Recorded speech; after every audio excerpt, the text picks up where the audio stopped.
कैसे हैं आप लोग? उम्मीद है मज़े में होंगे।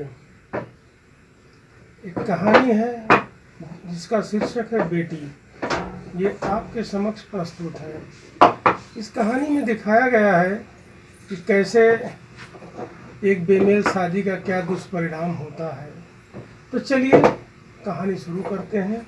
हाँ, एक बात और है कि कहानी अगर आपको पसंद आ जाए तो सब्सक्राइब कीजिए, लाइक कीजिए, शेयर कीजिए और साथ में बेल आइकन दबाना न भूलें।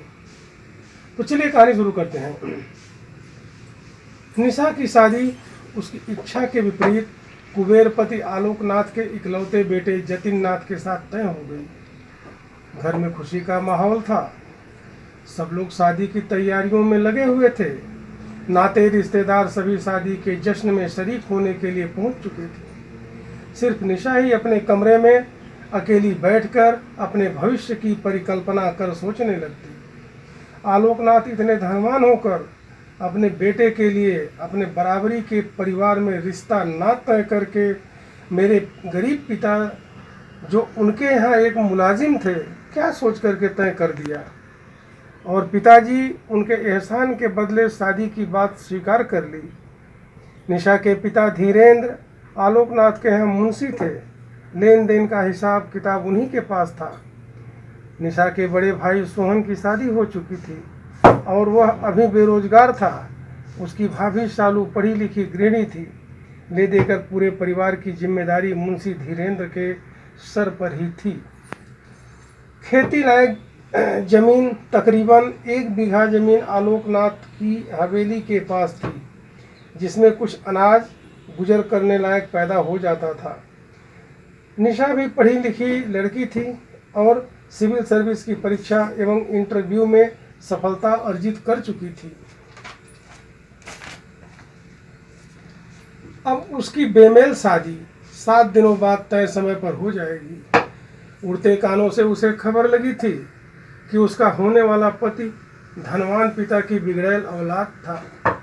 धन की कमी न होने के वजह से उसका साथ भी उसी की श्रेणी के लोगों से था। विवाह का रिश्ता कितना पवित्र होता है इसका उसको पता ही नहीं था। सहसा निशा की भाभी शालू कमरे में दस्तक दी। क्या निशा, तुम जल्दी से तैयार होकर नीचे आओ, तुम्हारे ससुराल वाले आए हैं। निशा तैयार होकर नीचे पहुंची तो देखा आलोकनाथ पिताजी से कह रहे थे, अरे भाई आओ, बराबर बैठो, अब तो हम संबंधी हो गए हैं। बड़ी मधुर आवाज़ में आलोकनाथ ने पिताजी से कहा, धीरेन्द्र जी, आप तो जानते ही हैं कि जतिन अभी कुछ नहीं कर रहा है और हम पके आम की तरह हैं।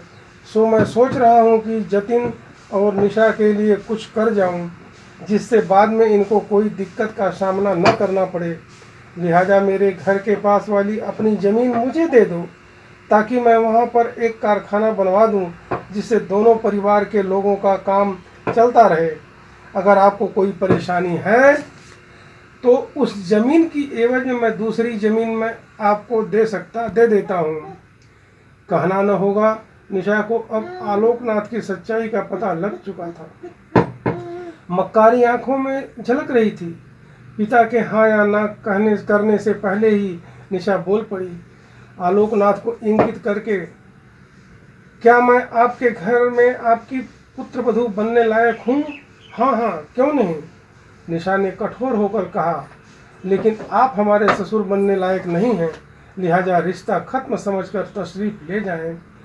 और पिताजी, आप बेटी को बोझ न समझें। बेटियां बेटों से किसी भी तरह कम नहीं हैं। चिंता न करें, भगवान एक दरवाज़ा बंद करता है तो दूसरा खोल देता है।